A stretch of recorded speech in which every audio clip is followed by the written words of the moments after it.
Hey everybody, Matthew Morris, MM Wood Studio. Today is Thursday, March 2nd, which means it's time for another weekly shop update.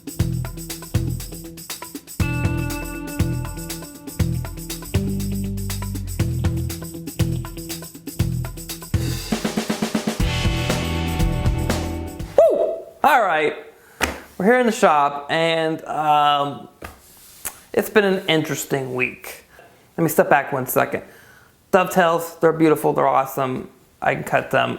I wanted to make this project for the school so that someone could come in and have some beautiful looking joinery using something off the shelf that was very versatile and allowed them to get into this without having necessarily learn how to cut dovetails yet.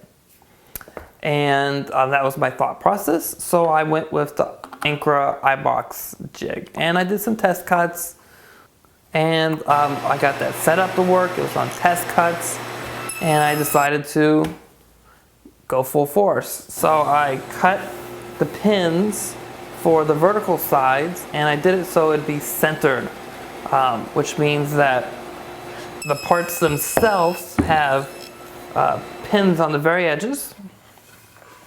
And as I cut all the way across, I have to stop before crossing over the center line. And that would give me a much larger pin that's going to fit into this big gap right here. Right? So that went fine. If you take these boards and you put them down and you line everything up and you take your finger, you can feel that everything's aligned just the way it should be. And I was really jazzed about that. Set them aside, and with that exact same setup, you should be able to cut the matching sides. And of course, you have to reference off of these to get the starting point where you're supposed to start cutting the next pin, or removing material to get the next pin. And that's where something just went horribly wrong. Honestly, I don't know what it was. I don't know if it was me pushing one way or another, applying force too much, the clamp I was using, maybe a little bit too much curvature in the boards, but honestly they look really flat to me. I put them up to each other, they made up really well on the edges. So I don't know, I did something. For some reason, one side fits great and the other side doesn't. So maybe I didn't rotate properly. I don't know, in the heat of the whole thing, when they're filming and you think you're doing what's right, stuff happens sometimes. So it's really a big failure for me because I haven't had something like this happen in a very long time.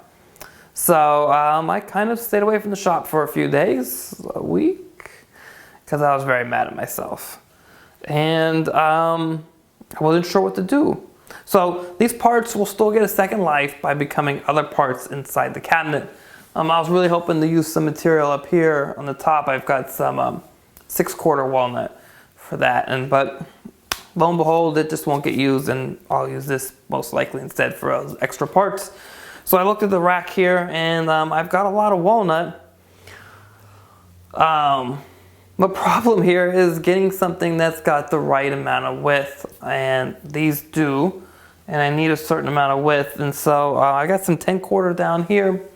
It's got the right amount of width, but I can only pull enough parts for either the vertical or the horizontal portions of the cabinet. So I may need to take one of these slabs out and cut the slab down and do my work on the slab. And you know what? If I make a beautiful cabinet that's going to hold my hand tools for the next 50 years out of a beautiful slab, I don't think that's a bad deal at all. So that's pretty much it for the shop this week. I'm going to get back to work tomorrow. I just needed a little bit of a break. I don't know if it makes any sense to you guys or not, but to me it did, because it just drove me a little nuts that I made a mistake that big. And yeah, so that's pretty much it for this week. You know, on the bright side, there's a bright side to everything, and for me, I'm taking the bright side. I'm going to use a beautiful slab to make a beautiful cabinet to hold some amazing hand tools made by myself or more other people as well, made by other manufacturers. for the rest of my life. So there's a silver lining in everything. That's pretty much it for this week. As always, please subscribe to the channel, share it with your friends, and hit that thumbs up button if you like this video. If you're watching this on Facebook, hit the like button, share your timeline, and head over to the MM Wood Studio site and like us there as well. And as always, have a great week in the shop.